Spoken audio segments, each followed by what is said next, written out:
ओडिशार जड़े निर्माता बिजू बाबू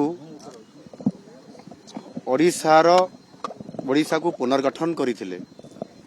बिजू बाबू ओडिशार शिल्प नीति को प्रथम आनी ओडिशार शिल्प को बहुत अग्राधिकार देकर बहुत आगक नहीं।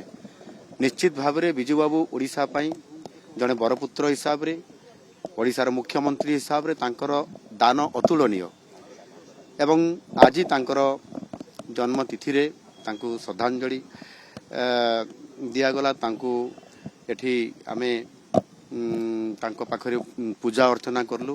निश्चित भाव में तांकर जो शिल्प नीति थिला ओडिशा को आगु को नेबा पई तांकर जो स्वप्न थिला निश्चित भाव में आज नुआ सरकार आसिला परे तांकर से आधुनिक ओडिशा गठन करिबारे जो जो पदक्षेप नैतिले जो पदक्षेप गुड़िक आज दिन में भी निया जाई पारि नाही।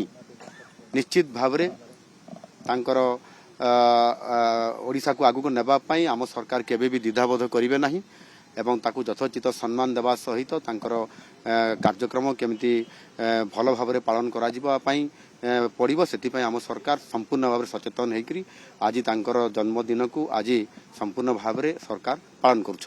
कृष्णा विकास स्कूलों में आइए, अनुभवी शिक्षकों से मिलिए, वातावरण को महसूस कीजिए, वेबसाइट को ध्यान से पढ़िए, फिर सोचिए। Krishna Vikas Group of Institutions.